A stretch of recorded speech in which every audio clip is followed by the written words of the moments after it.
Have you ever looked at an old map and noticed a country that just isn't there anymore?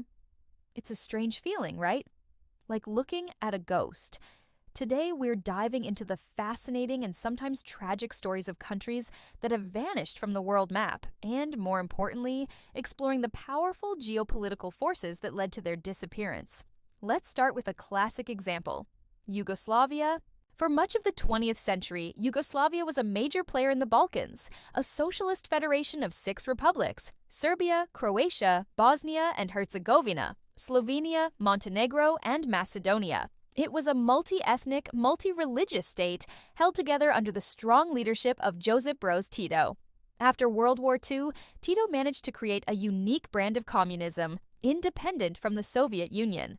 Yugoslavia was a founding member of the non-aligned movement, positioning itself as a leader for nations that didn't want to pick a side in the Cold War.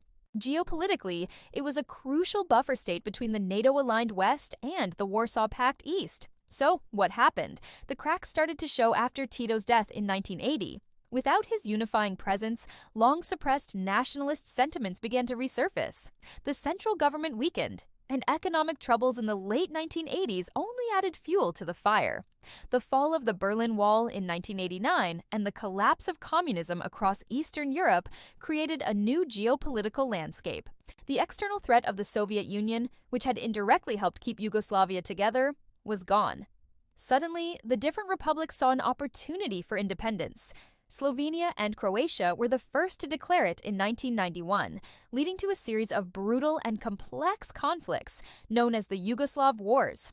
Ethnic tensions, historical grievances, and political ambitions all exploded.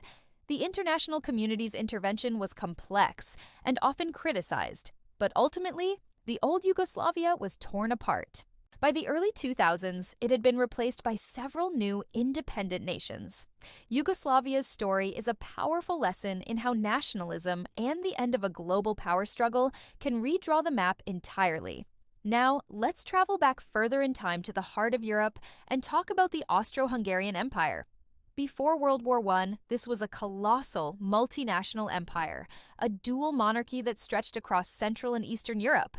It included all of modern-day Austria and Hungary, plus parts of the Czech Republic, Slovakia, Poland, Ukraine, Romania, Slovenia, Croatia, and Italy. It was a major European power, ruled by the Habsburg dynasty. The empire was a complex patchwork of at least 11 major ethnic groups, all with their own languages, cultures, and aspirations. For centuries, the Habsburgs managed this diversity through a system of centralized power and regional autonomy. But by the late 19th and early 20th centuries, nationalism was on the rise across Europe. Groups within the empire, like the Czechs, Poles, and South Slavs, increasingly demanded self-determination. The breaking point was World War I. The assassination of the heir to the throne, Archduke Franz Ferdinand in Sarajevo, a city within the empire, triggered the war. The conflict placed immense strain on the empire's diverse population. Soldiers from different ethnic groups were forced to fight for a cause many didn't believe in. The war effort crippled the economy, leading to widespread shortages and discontent. When the Central Powers, including Austria-Hungary, were defeated in 1918, the empire simply collapsed from within. The victorious Allied powers, particularly U.S. President Woodrow Wilson, with his principle of self-determination, supported the creation of new nation-states based on ethnic lines. The Treaty of Trianon and the Treaty of Saint-Germain-en-Laye formalized the breakup. From the ashes of the Austro-Hungarian Empire rose Austria, Hungary, Czechoslovakia, and an expanded Romania and a new state, the Kingdom of Serbs, Croats, and Slovenes, which would later become Yugoslavia. The geopolitical lesson here is that even the most powerful empires can't withstand the combined pressure of a devastating war and the powerful call of nationalism. Let's head east to another giant that disappeared: the Ottoman Empire. For over 600 years, this empire was a dominant force, at its peak controlling vast territories in Southeast Europe, Western Asia, and North Africa. It was the center of the Islamic world and a major hub for trade between East and West. Its capital, Constantinople, now Istanbul, was one of the world's great cities. However, by the 19th century, the empire was often called the sick man of Europe. It was facing numerous challenges: military defeats, economic decline, and growing nationalist movements in its Balkan territories, often supported by rival European powers like Russia and Britain, who wanted to expand their own influence. The empire attempted a series of reforms to modernize its military, administration, and economy, but it was often too little, too late. The rise of the Young Turks, a revolutionary group, pushed for a more modern, constitutional government, but their Turkish nationalist ideology alienated the empire's diverse Arab, Armenian, and other minority populations.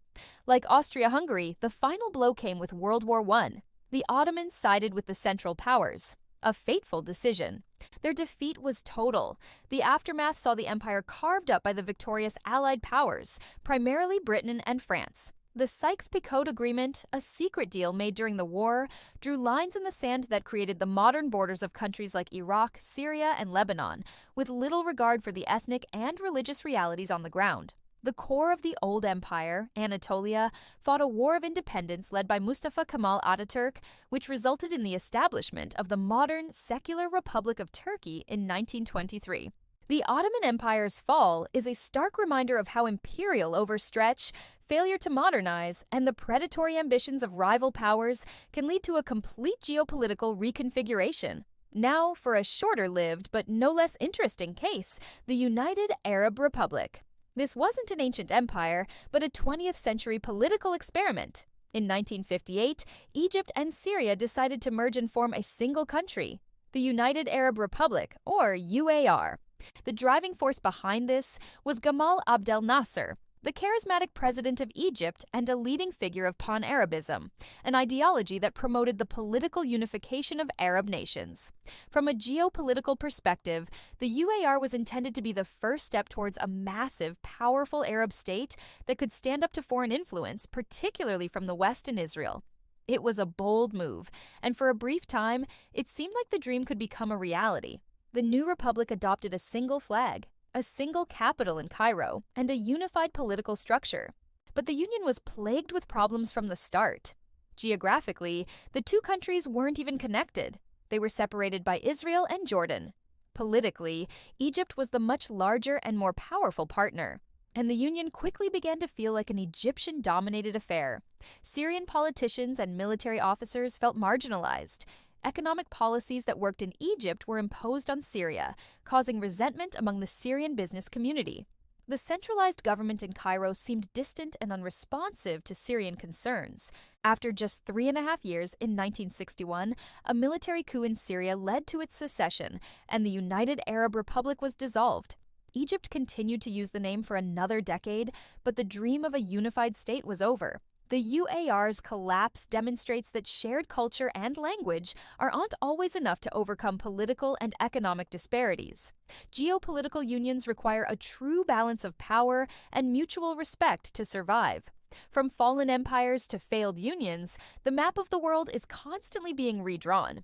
These stories of Yugoslavia, Austria-Hungary, the Ottoman Empire, and the United Arab Republic show us that countries are not permanent fixtures.